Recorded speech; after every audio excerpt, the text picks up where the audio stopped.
What's going on, guys? This is Gainz Gaming. Today I want to talk a little bit more about this new equipment system that we just got in game recently. So this is the Awakening / Refine system with our equipment. This is only with legendary tier equipment, so not with epics or anything like that. Only stuff that you can put an iconic crystal on. So the thing I want to talk about the most in this video is going to be refining, and whether or not that is something that is in the past, or if that is something that you can still consider at this point in time in Rise of Kingdoms. And the reason why I wanted to make this video is because I had a couple of comments that were asking me, should I still be refining my equipment to try to get a special talent, or should I only be spending my blueprints on awakening these items? So I think this is going to be kind of a two-part answer to that question. The first part is, are you a rally lead or a garrison captain? If so, you absolutely need to have special talented equipment on all of your pieces. If you do not, you are not going to be a rally or garrison lead. If you are an open field player, such as myself, you do not necessarily need to have all special talented equipment. Like this set, for example, is one of the best sets you can have for cavalry for the open field, and I don't have a single special talent. Similar to my second infantry set, same exact thing. Some of the best pieces you can have for the open field, and once again, not a single legendary crit item. And so this is one thing that, like I said, a lot of people have asked me about whether or not they should still be trying to refine equipment in order to get that special talent, or if it's really only worth going for the iconic attributes when you get to that point. And the reason why I say that is because not everybody has the ability to put iconic crystals on everything. And like myself, for example, I still am missing iconic crystals onto my pieces. I am out of iconic crystals. I, can get a couple more in this KVK, but I still have pieces that do not have an iconic crystal on them. And if I go into my blacksmith, I believe I have 2 right now, but I am still looking at adding some more legendary equipment onto my Boudica Prime. So if I look right here, you can see this piece does not have an iconic crystal on it. I feel like it's a little bit harder now to see which pieces don't have an iconic crystal.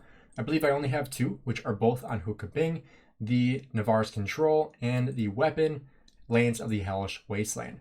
So I only have 2 remaining that I need iconic crystals on, and we do have some KVK rewards I will be able to get an iconic crystal for.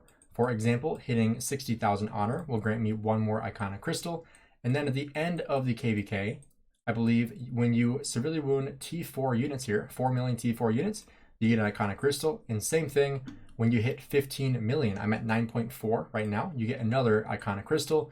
These are both at the end of KVK. So I won't get them immediately. You can see I did not get this one yet. At the end of KVK, I will get another iconic crystal and be able to finish up those last 2 items I have. But when it comes to refining equipment, you should not, absolutely not refine anything if you are not a rally or garrison captain. And the biggest reason why is because you don't have a 100% chance of getting the crit. So these are the odds for getting a crit.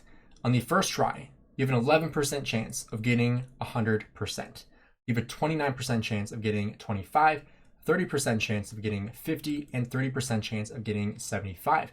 So as you can see here, the odds are not in your favor. You are most likely not going to get a crit on the first try. You're just as likely to forge a new piece and get a crit as you are refining and trying to get a crit again. So the reason why this is not worth it anymore for a majority of players, and by a majority I mean anybody that is only open field fighting in Rise of Kingdoms, is that you can take the same exact equipment cost and you can go to Awaken. I'll go back to this piece here. This is actually less materials too, but you take a Hope Cloak blueprint, you take some materials, less materials than refining, and you look over here, and you're going to get enemy attack ignored. You already have the base defense, but you're going to gain enemy attack ignored. Obviously, Hope Cloak is not going to be the best one to use.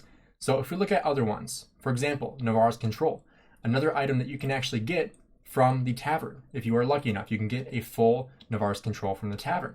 In this case, once again, if you're going for a refinement, it could take up to 4 blueprints to get 1 special talent, versus going for the Awaken, you use 1 blueprint and you immediately gain 1% defense, which is actually pretty solid in the grand scheme of things. We have this skill here where whether you're doing skill damage or smite damage, you have a 10% chance to reduce the target's march speed by 3% for 3 seconds with a 3 stack limit. And I did see some speculation on this for Navarre's control, actually from Daddy Furious, who is another content creator. And one thing that I thought of right away, because he was like, maybe this is kind of a leak that the next cavalry commander is going to be smite damage. But I think this is also, so that way if you are in like the Storm of Stratagems KVK, you can still use the Navarre's control with a commander like Luce or Gorgo that have smite damage if you are using them in an auxiliary skill and allowing those infantry stats to categorize into cavalry, which is a thing in the Storm of Stratagem KVK mode. So if you have not seen that, I actually have a guide on the entire mode here if you want to take a look at that on my channel. But with Navarre's control, for example, here, you'd be better off just going for the 1% cav defense. If you're using multiple cav marches, you can do that more than once versus potentially doing 4 and not getting the refine, right? So in the grand scheme of things, I think it's a much better plan to go for Awakening, especially for open field fighters.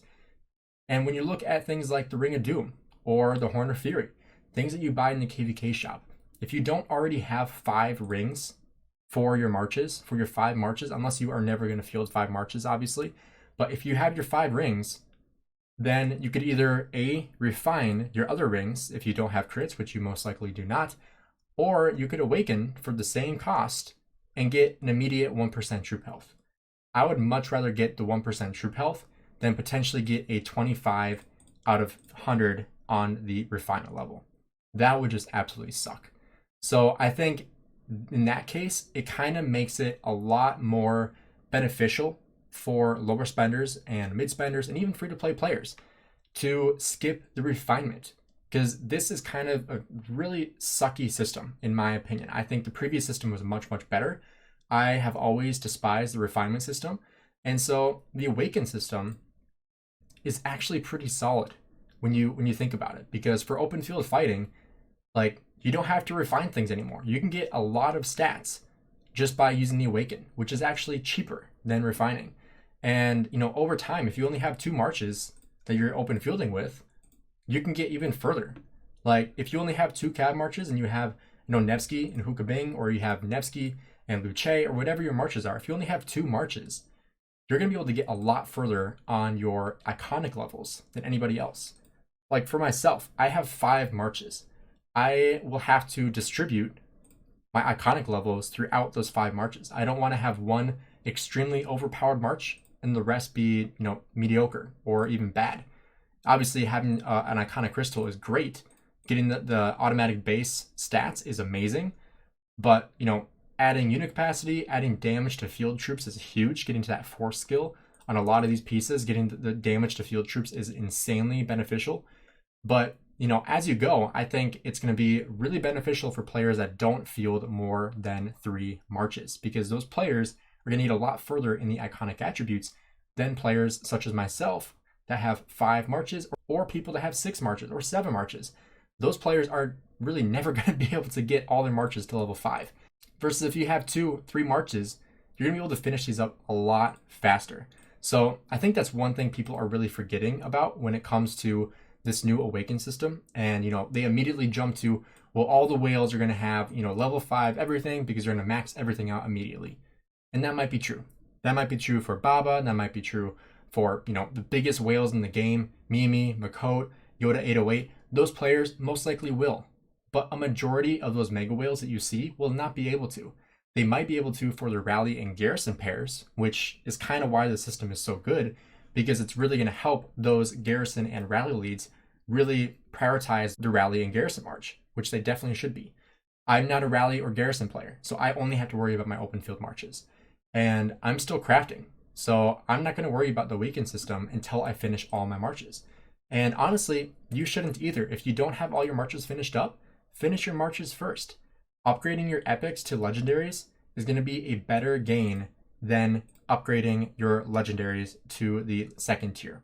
You're going to gain a lot more stats. You're going to gain a lot more benefit if you're upgrading your previous equipment into the legendary tier to then add an iconic crystal to eventually. But people should not be stressing too much about this update, I don't think.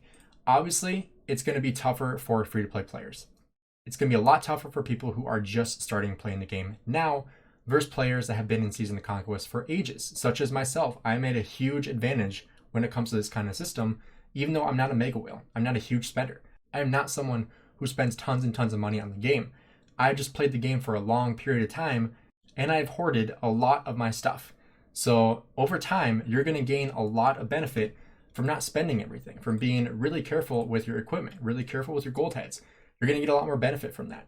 And so when it comes to using the system for your benefit, you should not be refining. You should only be upgrading to the legendary tier and then working on the awaken system, because you're going to gain a lot more benefit than trying to get the refined level unless you are a rally or garrison captain, which a majority of people in the game are not. And so I think a lot of people are overthinking this update and basically thinking that all the whales are immediately going to have level 5 for everything, which is not the case.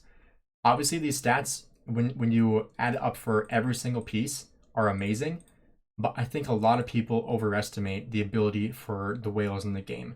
Like I said before, the mega whales are the only ones that are going to be able to finish an entire set of gear right away. They're not going to be able to do that for 7 sets. Even the biggest whales, it's going to take them probably over a year to finish all 7 of their marches. Like, think about that. An entire year at least for the biggest whales in the game, the biggest spenders in the game. It will still take them most likely a year to finish all this, because it's not cheap. It's a lot of materials. It's a lot of blueprints. It's not a small amount. It's like, I would not be able to finish, I don't think, even 1 to level 5 right now. And, you know, if I show you how many pieces of legendary gear I have, like, I only have 5 marches. Obviously, only isn't the right term there, but I have 5 marches. A lot of whales have 7. They have 8. They have 9 marches of gear, of legendary gear, of special talented gear. And do you realize how long it's going to take them to upgrade?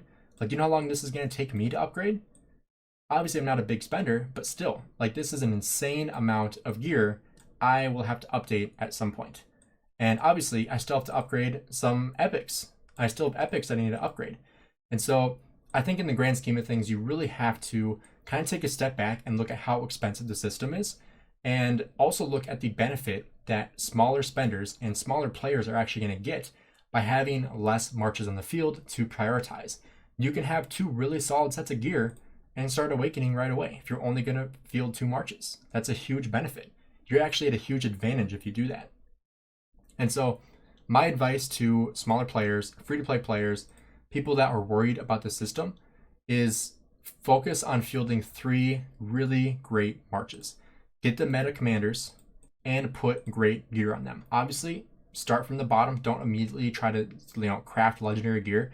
Start from the blues, start from the epics, and then eventually start to upgrade into those legendary tier pieces. And, step by step, get those marches ready for the open field as you get into Season of Conquest, and get the meta marches available for those 3 marches. So that would be my advice. If you guys have any advice, feel free to drop it in the comments below. I'm curious what you guys think about the update and what you think about my analysis here on, fielding less marches and prioritizing, not refining, but awakening your legendary equipment once you get the iconic crystal on there. So thanks for checking out the video, everybody. Have a great rest of your day.